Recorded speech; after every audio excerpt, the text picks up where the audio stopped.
Hello students, हमने last video में metallurgy lecture 3 में बेटा पायरोमेटलर्जी टॉपिक पढ़ा था।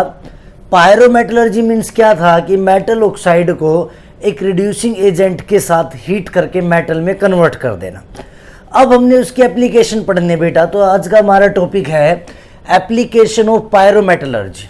और हम आज जो मेटल ऑक्साइड को मेटल में चेंज करेंगे वो है बेटा हमारा आयरन। तो आज हम कर रहे हैं extraction of iron from its oxide. ठीक, और आयरन के आप लोगों ने देखा कि एक से ज़्यादा और होते हैं, तो जिससे सस्ता या फिर जिससे हम इकोनॉमिकल यूज कर सकते हैं, यानी कि जिससे हम ईजिली ऑक्साइड से मेटल बना सकते हैं, उससे हमें क्या करना पड़ता है, ऑक्साइड से मेटल बनाना पड़ता है। तो हम क्या करेंगे, हेमेटाइट ओर से मेटल बनाएंगे यानी आयरन बनाएंगे। तो आयरन के एक से ज़्यादा और होते हैं बेटा, बट हेमेटाइट से ये हमें इकोनॉमिकल पड़ता है, तो हम हेमेटाइट से क्या करेंगे, मेटल बनाएंगे। अब मैं बात करता हूँ अलिंगम डायग्राम की। अगर आप अलिंगम डायग्राम को ध्यान से देखें बेटा, ये अलिंगम डायग्राम है। टेम्परेचर के साथ साथ डेल्टा जी नोट और फॉर्मेशन दे रखा है बेटा। आप देखो ध्यान से, ये आयरन से ऑक्साइड होने की रिएक्शन है Fe+O2 FeO, और ये रिएक्शन -400 से स्ट्रेट लाइन जा रही है। अब ये टेम्परेचर बेटा 1073 केल्विन। अब 1073 केल्विन से अगर आगे मैं बात करता हूँ तो C+O2CO, ठीक है, तो ये लाइन क्या है बेटा, नीचे की तरफ लाई कर रही है, बट CO+O2CO2 ये लाइन ऊपर की तरफ लाई कर रही है। तो अगर मैं रिड्यूसिंग एजेंट कार्बन को यूज करता हूं और रिएक्शन CO के लिए करवाता हूं, तो मुझे टेम्परेचर 1073 केल्विन से ज़्यादा चाहिए। यानी कि 1073 केल्विन टेम्परेचर से ज़्यादा पे तो C+O2CO बनेगा, तो आयरन ऑक्साइड आसानी से रिड्यूस हो जाएगा with the help of carbon. लेकिन अगर मैं 1073 से कम टेम्परेचर लेता हूं बेटा, तो मुझे कार्बन ऑक्साइड लेना पड़ेगा CO। कार्बन ऑक्साइड को मैं as a reducing agent use करूंगा, तो वो आयरन को क्या कर देगा, रिड्यूस कर देगा। लेकिन ये जो प्रोसेस है ये एक ब्लास्ट फर्नेस में होती है, जहां टेम्परेचर वेरी करता है और एक बहुत ज़्यादा तक जाता है। तो यानी कि हम नीचे वाली प्रोसेस 1073 से कम टेम्परेचर वाली प्रोसेस नहीं अपना सकते। तो हम क्या करेंगे, 1073 से ज़्यादा वाली जो कम प्रोसेस है उसको क्या करेंगे बेटा, कैरी फॉरवर्ड करेंगे। तो यानी कि अगर मैं ध्यान से देखूं, मेरे पास क्या होना चाहिए, मेरे पास आयरन ऑक्साइड होना चाहिए जिसमें मैं कार्बन ऐड करूंगा बेटा, तो यहाँ से FeO आयरन प्लस में कार्बन मोनोऑक्साइड बनेगा। तो अगर मैं ध्यान से देखूं बेटा, मैं बात कर रहा हूँ रिडक्शन की, तो मेरी जो रिएक्शन है FeO वो क्या हुई है, Fe+1/2O2 ऐसे तो रिड्यूस हुई है। और अगर मैं बात कर रहा हूँ ऑक्सीडेशन की, तो जो रिएक्शन है बेटा C+1/2O2, तो यहाँ से CO, ये क्या हुई है, हमारी ऑक्सीडेशन रिएक्शन हुई है। तो इसको हम ऐसे लिखेंगे, डेल्टा जी नोट FeO से Fe, और ये डेल्टा जी नोट कार्बन से कार्बन मोनोऑक्साइड। इन दोनों की जो कपलिंग होगी बेटा, कपलिंग होगी इन दोनों की, उसका डेल्टा जी नोट क्या आना चाहिए, नेगेटिव आना चाहिए। और ये कब पॉसिबल है, जब हमारा टेम्परेचर ग्रेटर देन 1073 केल्विन है। यानी कि टेम्परेचर 1073 केल्विन से ज़्यादा होना चाहिए। उस केस में डेल्टा जी नोट की वैल्यू क्या आएगी, ओवरऑल नेगेटिव आएगी, यानी कि रिएक्शन आसानी से स्पॉन्टेनियस हो जाएगी। ठीक, अब क्वेश्चन आता है कि हमें चाहिए क्या, FeO, हमारे पास है क्या, Fe2O3। तो अब ये रिएक्शन कैसे होगी, तो अब हम पढ़ते हैं आगे कि हम प्रोसेस करते कैसे हैं।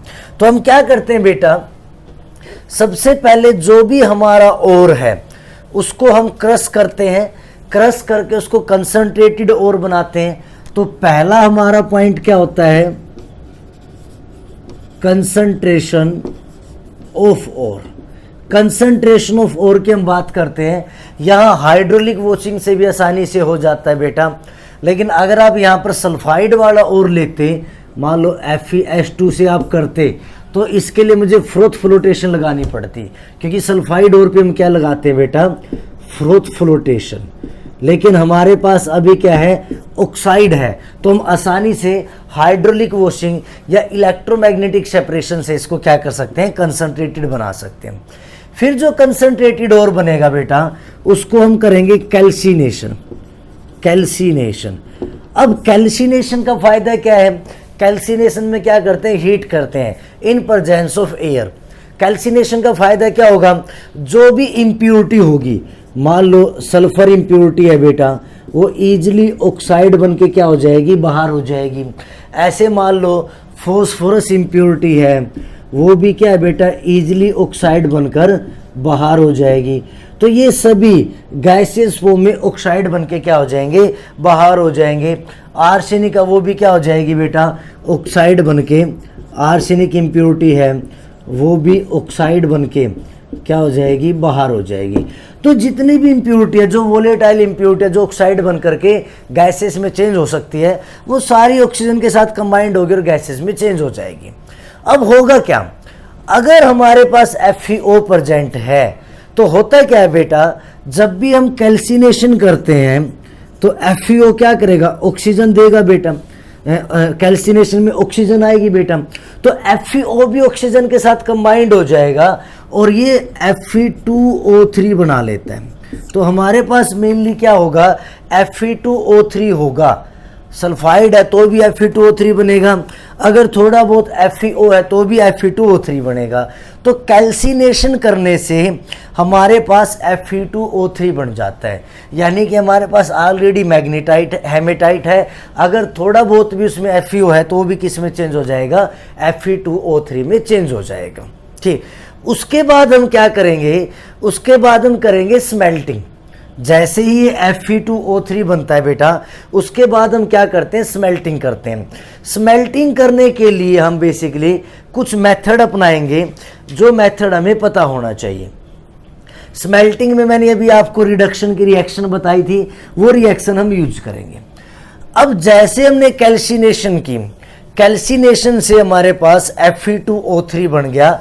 अब हमें उसको क्या करना है, आयरन में चेंज करना है बेटा। किस में चेंज करना है, आयरन में चेंज करना है। आयरन में चेंज करने के लिए हम उसको हीट करेंगे in blast furnace. Blast furnace के अंदर मैं बात कर रहा हूं बेटा, ब्लास्ट फर्नेस। ब्लास्ट फर्नेस के अंदर हम मैग्नेटाइट को क्या करते हैं, हीट करते हैं। देखो हमारे पास है क्या क्या, पहले बात समझेंगे। हमारे पास क्या होता है, कैल्सिनेटेड ओर होता है बेटा, कैल्शिन्ड ओर जो हमने कैल्सिनेटेड किया है। प्लस में हमारे पास कुछ और इम्प्योरिटी होती है, जैसे कार्बन के लिए कोक होता है बेटा, हमें कार्बन का यूज करना है। और हम लाइमस्टोन डालते एज ए फ्लक्स, इसकी भी जरूरत पड़ेगी। इन सब का एक मिक्सचर बना लेते हैं। तो अगर मैं बात कर रहा हूं मिक्सचर कैसे बनाते हैं, कैल्सिनेटेड ओर बेटा जो 8 पार्ट्स होता है, 8 पार्ट्स इसके हम मिक्स करते हैं। प्लस में बेटा 4 पार्ट्स हम क्या करते हैं, कोक के मिक्स करते हैं, 4 पार्ट्स। और 1 पार्ट क्या होता है बेटा, लाइमस्टोन के। लाइमस्टोन क्यों डाला गया बेटा, क्योंकि ये लाइमस्टोन फ्लक्स के लिए यूज होगा, कुछ इंप्योरिटी बच जाएगी जिसके साथ ये कंबाइंड होके किस में कन्वर्ट कर देगा, स्लैग में, और उसको हम आसानी से सेपरेट कर लेंगे। तो हम लाइमस्टोन को एज ए फ्लक्स यूज करेंगे। यहाँ तक क्लियर हो गया। और कोक यानी कार्बन की हमें जरूरत पड़ेगी, तो हमारे कैल्शियम ओर के अंदर क्या होगा बेटा, कोक या कार्बन भी होगा। तो यहाँ तक हम पढ़ चुके हैं। अब हमें पढ़ना है कि ब्लास्ट फर्नेस क्या होती है और ये बनती कैसे है। तो देखेंगे ध्यान से बेटा ब्लास्ट फर्नेस। अब हम बात कर रहे हैं बेटा ब्लास्ट फर्नेस की। ब्लास्ट फर्नेस होती क्या है, देखेंगे ध्यान से। एक ऐसी अरेंजमेंट है बेटा, देखो ऐसे कप टाइप में, इसको double cup and cone arrangement बोलते हैं। देखो कप सा बना हुआ है और कोन भी है, तो डबल कप कोन अरेंजमेंट इसको बोलते हैं। यहाँ से ये ओपन होता है बेटा, इस पॉइंट से यहाँ से ये ओपन हो जाएगा और इसके अंदर हम क्या करते हैं, अपने ओर को, कोक और लाइमस्टोन को डाल देते हैं।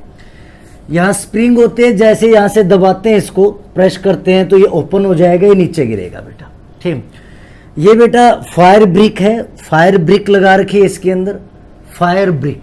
ठीक, नीचे क्या करते हैं बेटा, फ्यूल को रखते हैं, इस फ्यूल को कंबशन करते हैं, जैसे कंबशन होता है तो गर्म हवा बनेगी बेटा, इनको टोयर्स बोलते हैं, टोयर्स। ये टोयर्स का यूज करके इनको हम यहाँ से ओपन करते हैं, ये एकदम से खुलता है। जैसे ही खुलेगा तो गर्म हवा एकदम से क्या होगी, ऊपर जाएगी बेटा, इसलिए इसको हॉट एयर ब्लास्ट बोलते हैं, यानी कि गर्म हवा का क्या होगा, एकदम से ब्लास्ट होगा। और इसी वजह से इस फर्नेस को ब्लास्ट फर्नेस बोलते हैं, यानी जिसके अंदर एकदम से हीट का क्या करवाया जाए, ब्लास्ट करवाया जाए, तो उसको क्या बोलेंगे, ब्लास्ट फर्नेस बोलेंगे। इस ब्लास्ट फर्नेस के अंदर बेटा अलग अलग जोन बनते हैं, यानी कि अलग अलग टेम्परेचर पे होने वाली रिएक्शन को हमने डिफरेंट डिफरेंट जोन का नेम दे रखा है बेटा। तो सबसे पहले मैं बात करता हूं, बिल्कुल जैसे आप इसको ओपन करेंगे, जैसे आप इसको ओपन करते हैं बेटा, तो अप्रोक्सीमेट 2170 केल्विन टेम्परेचर होता है। जैसे आप इसको ओपन करते हो 2170 केल्विन टेम्परेचर होता है। ऐसा क्यों होता है देखेंगे। और ये जो जोन होता है इसको जोन ऑफ कंबशन बोलते हैं। तो हमारा जो फर्स्ट जोन है बेटा, जोन ऑफ कंबशन, क्या बोलते हैं, जोन ऑफ कंबशन बोलते हैं। जोन ऑफ कंबशन क्या होगा, देखो जैसे आपने ऊपर से इसको ऑन किया तो ऊपर से क्या होगा, और कोक लाइमस्टोन नीचे आएंगे बेटा। जो ये और लाइमस्टोन है ये ऊपर वाले टेम्परेचर पे ही रिएक्शन कर जाता है, अभी बताऊंगा कैसे। तो नीचे कौन आता है, सिर्फ कार्बन आती है। ऊपर से कौन आ रही है, कार्बन यहां तक, और नीचे से कौन आ रही है, ऑक्सीजन। तो C+O2 ये कंबाइंड होके बेटा CO2 बना लेते हैं। और इनका जो डेल्टा H है बेटा ये नेगेटिव होता है, यानी कि ये रिएक्शन क्या होती है, एक्जोथर्मिक होती है। और डेल्टा H की जो वैल्यू है वो करीब करीब 393.3 किलो जूल होती है। तो ये रिएक्शन क्या होती है, एक्जोथर्मिक होती है, जिस वजह से यहाँ का जो टेम्परेचर है 2173 केल्विन के आसपास होता है। ठीक है, अब देखो नीचे से क्या हुआ, C+O2 CO2 बन के ऊपर जा रही है। ठीक, अब टेम्परेचर जैसे आप ऊपर जाओगे टेम्परेचर कम होगा, तो थोड़ा सा ऊपर जाते ही नीचे से क्या जा रही है, CO2, ऊपर से कौन आ रही है, कार्बन आ रही है, क्योंकि और लाइमस्टोन बीच में रिएक्ट कर चुके होंगे। तो नीचे से कौन जा रही है, CO2, ऊपर से कौन आ रही है बेटा, कार्बन। तो दोनों आपस में मिलेंगे और सेकंड जोन बनाएंगे, जोन ऑफ एब्जॉर्प्शन। और ये जोन बनेगा बेटा 1423 से लेकर के 1673 केल्विन तक। ऐसा क्यों है बताऊंगा मैं आपको, दो टेम्परेचर क्यों बताया मैंने। जैसे ही हम 1673 केल्विन पे पहुंचते हैं तो सेकंड जोन बनता है zone of absorption, zone of absorption. अब देखो ऊपर से क्या, नीचे से क्या आ रहा है, CO2, ऊपर से क्या जा रहा है, कार्बन। तो CO2 प्लस में कार्बन दोनों ही मिलके क्या बना लेते हैं, 2 कार्बन मोनोऑक्साइड। और ये रिएक्शन एंडोथर्मिक होती है और इसकी जो डेल्टा H की वैल्यू होती है बेटा वो प्लस 163.2 किलो जूल होती है। अब ये रिएक्शन एंडोथर्मिक है तो टेम्परेचर रिड्यूस करेगी, तो ये क्या करती है 1673 केल्विन को किस में रिड्यूस कर देती है, 1423 केल्विन में। तो इसलिए ये जोन किस पे बनता है, 1673 से 1423।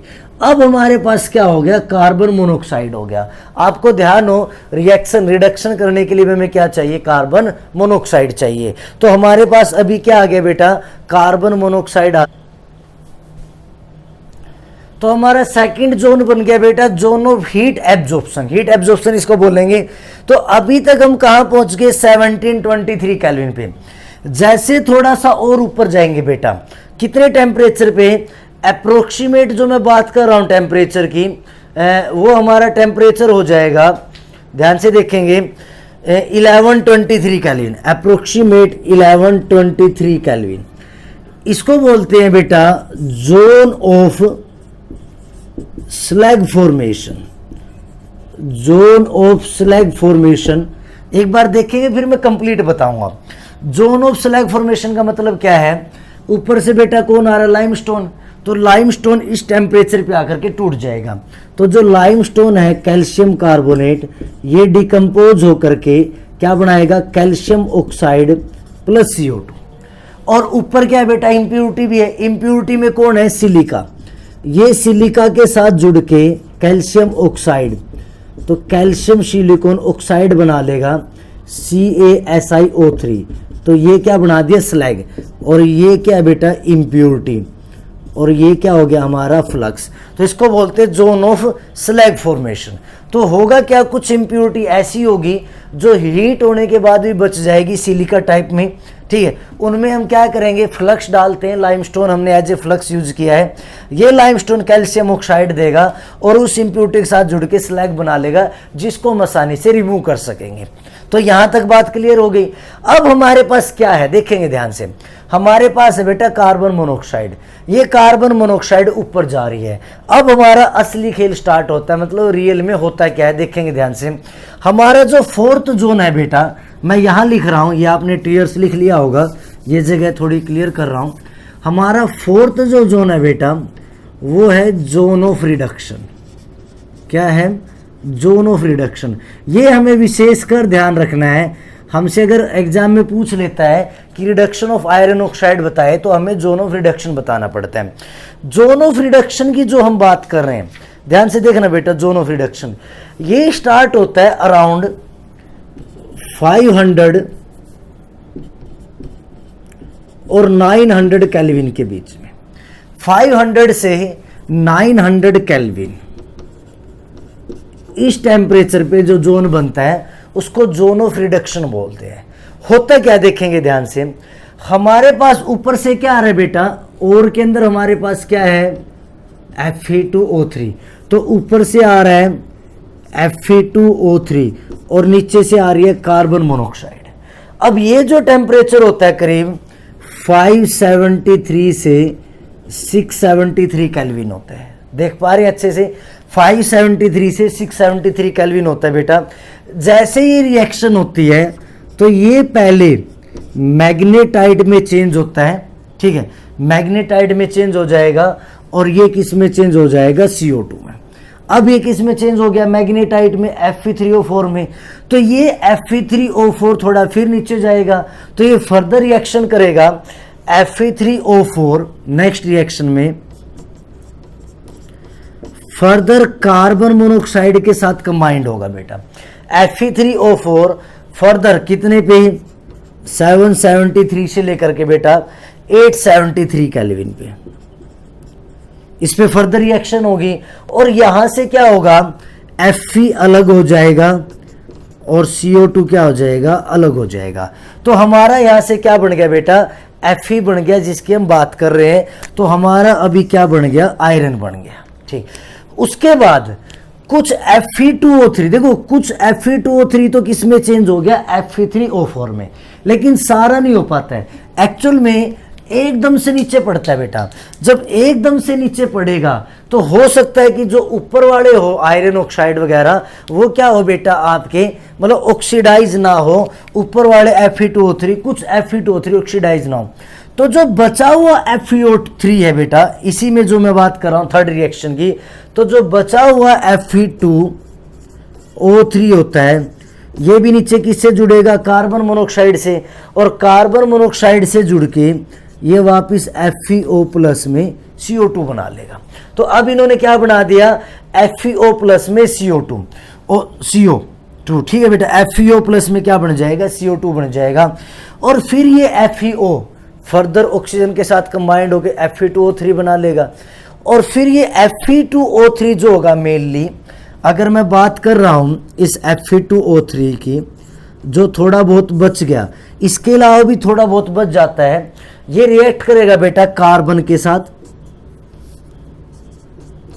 और टेम्परेचर 1073 केल्विन से ज्यादा, इसके साथ रिएक्ट करके क्या करेगा, आयरन बना लेगा, प्लस में कार्बन मोनोऑक्साइड बना लेगा। कार्बन के साथ रिएक्ट करके आयरन बना लेगा बेटा, प्लस में 3 कार्बन मोनोऑक्साइड बना लेगा। लेकिन ये टेम्परेचर कितना होना चाहिए, 1073 से ज़्यादा होना चाहिए। अगर मैं आपसे बात करूं एक बार फिर से, आप देखेंगे ध्यान से, जोन ऑफ रिडक्शन में क्या होता है, ऊपर से क्या आ रहा है बेटा, Fe2O3 आ रहा है, ठीक है। Fe2O3 का कुछ पार्ट तो पहले ही रिएक्ट करके Fe3O4 बना लेते हैं, और ये Fe3O4 वापिस कार्बन मोनोऑक्साइड के साथ रिएक्ट करके आयरन बना लेते हैं।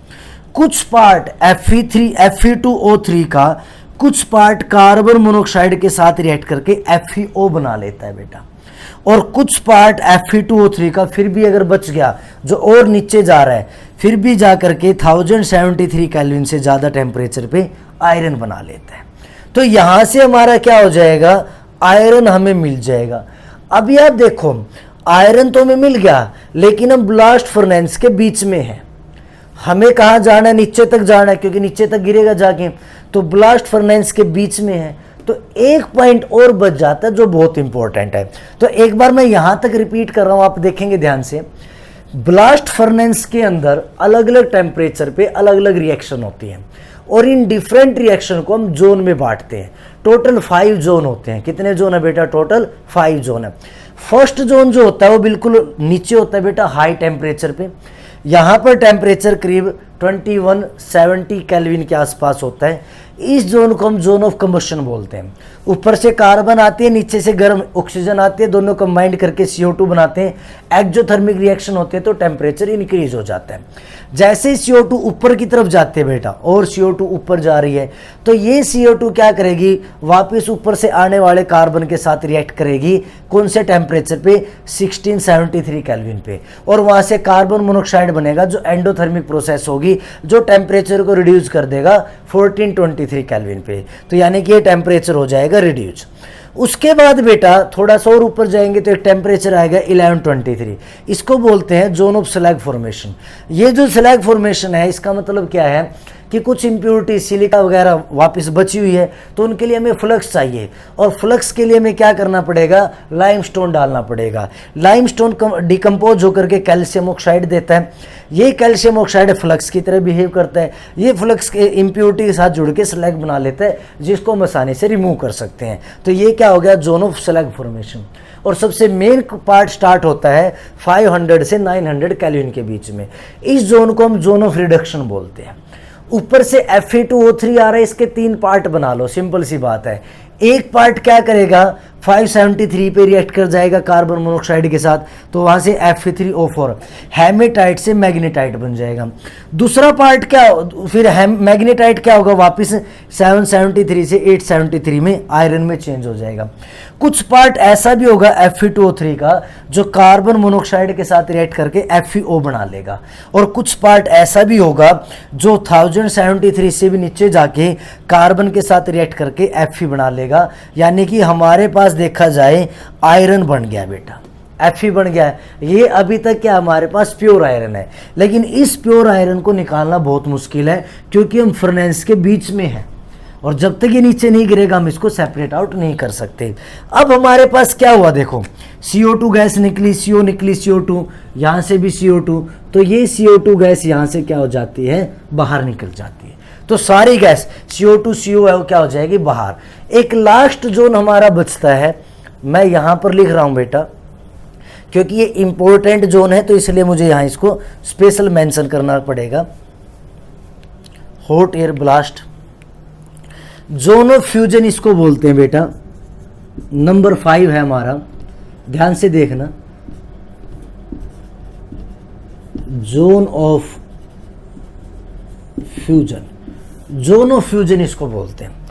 जोन ऑफ फ्यूजन का मतलब क्या है, देखो ऊपर से क्या आ रहा है, आयरन आ रहा है बेटा।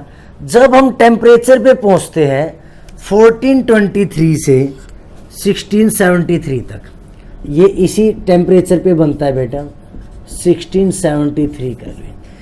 ऊपर से कौन आ रहा है, हमारे पास आयरन आ रहा है। तो ये जो आयरन आ रहा है बेटा, ऊपर से कौन आ रहा है, आयरन। ये कुछ इम्प्योरिटी के साथ, कुछ इम्प्योरिटी बची रह जाती है, जिसमें कार्बन हो सकती है बेटा, impurity carbon, sulphur, phosphorus, arsenic etcetera. कुछ इम्प्योरिटी के साथ मिक्स हो जाता है, और मिक्स होकर के ये 2 टाइप के आयरन बना लेता है। नंबर 1 होता है बेटा पिग आयरन, पिग आयरन और कास्ट आयरन, 2 टाइप के आयरन बना लेता है। तो अगर मैं बात करूं यहाँ से 2 टाइप आयरन बनते हैं, एक को हम नाम देते हैं बेटा पिग आयरन, और दूसरा होता है कास्ट आयरन। अब पिग आयरन और कास्ट आयरन में डिफरेंस क्या है?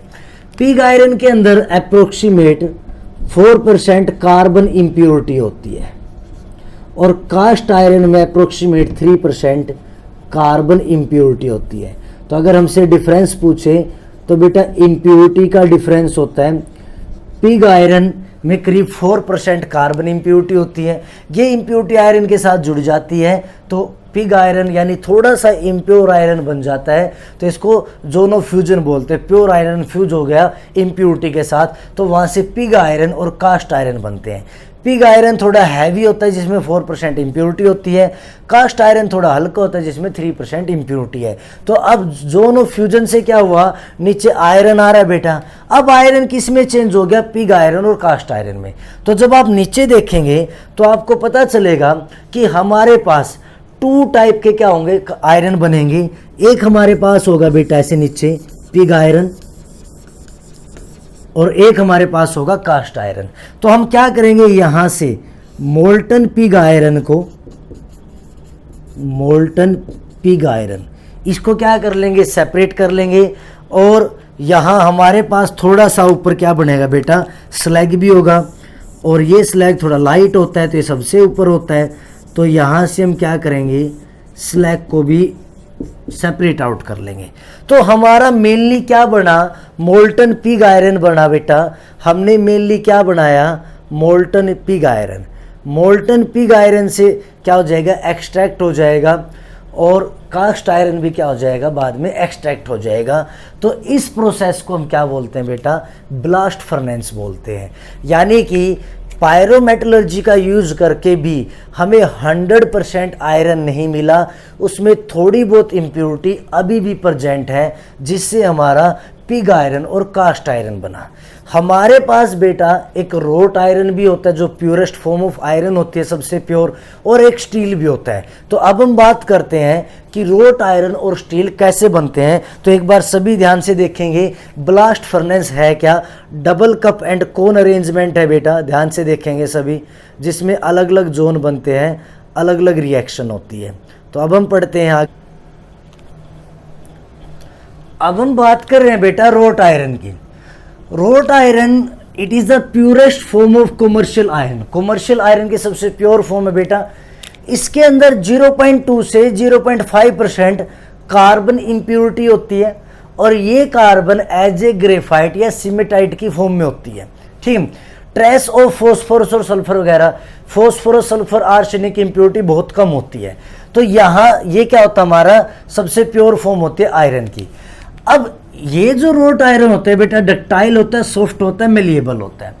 इसका यूज हम चेन वगैरह बनाने में, एंकर बनाने में, बोल्ट बनाने में, नेल्स बनाने में, रेलवे कैरिज कपलिंग वगैरह बनाने में यूज करते हैं। अब देखो ये बनता कैसे है।